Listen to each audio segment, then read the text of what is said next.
Close to Home, a personal look at the opioid epidemic in Iowa.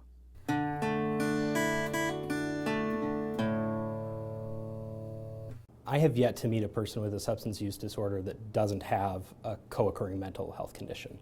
Sometimes that is a subtle adjustment or an anxiety, depression, but very often it's rather severe and they're cyclical.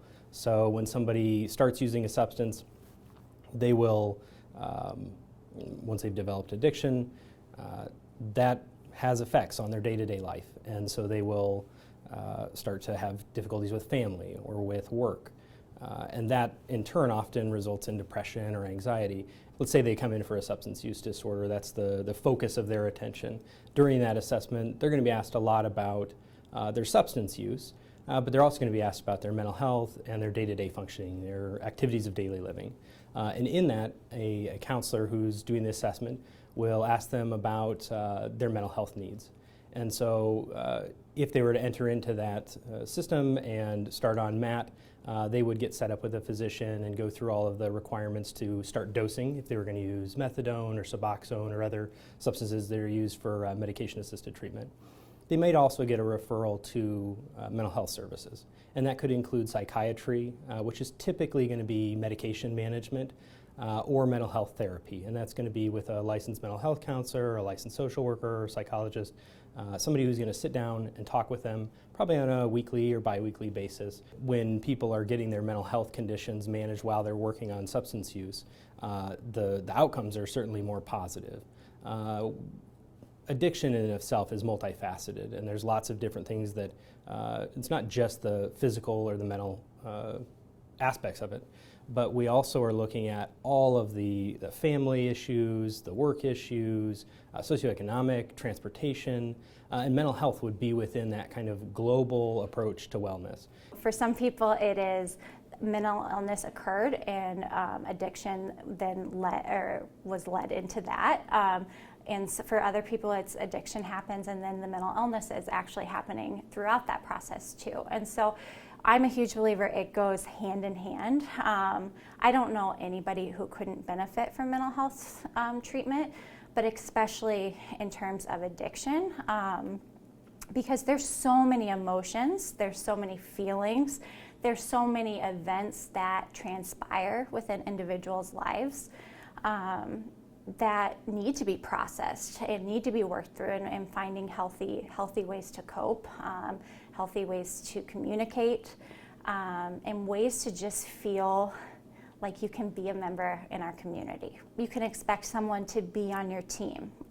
Far too often when somebody has a dual diagnosis, they just feel like they don't have a lot of support, and doing therapy is a great way to have another person on your support team. I think every single day that somebody I work with shows up sober, chooses to stay sober, chooses to dose instead of go use is a success.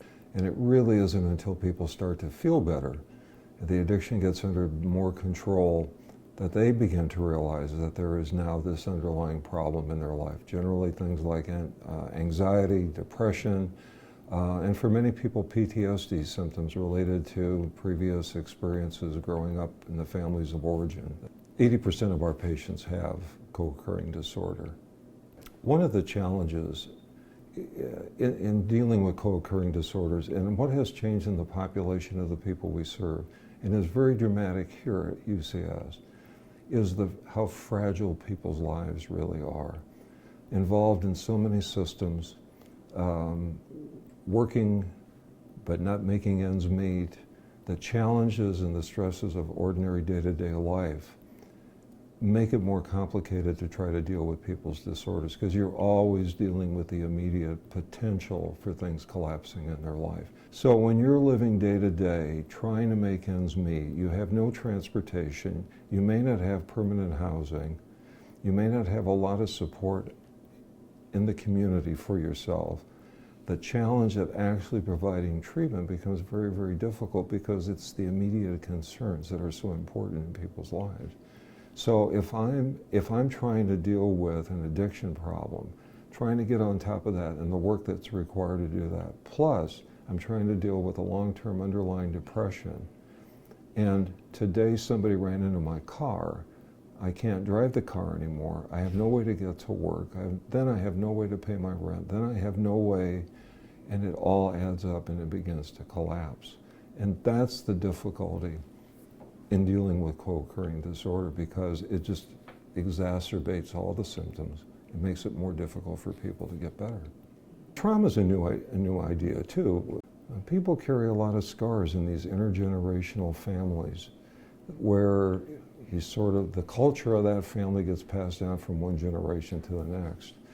And the history of substance abuse, physical violence, drug dealing, all of that comes back and people sort of absorb it and continue to move forward. But it gets all layered over with a variety of things. Other things happen in your life, and then maybe I am now a substance abuser. And it's only when things begin to clear in your life that you begin to realize that I have these long-term issues that I have to deal with. And maybe that's why I've been married 3 times. And maybe that's why I can't hold a job. And maybe that's why I don't get along with male authority figures. And for the first time, maybe beginning to deal with those traumatic events that occurred. And if people can resolve those, make peace with that, and move forward, the chances of success are tremendous. There's still that stigma out there. It is huge. And for people to walk through the door and say, I have a mental health problem I need to deal with, is a huge step of courage to get here. I think we've come a really, really long way when it comes to mental health stigma, but we still have a really long way to go.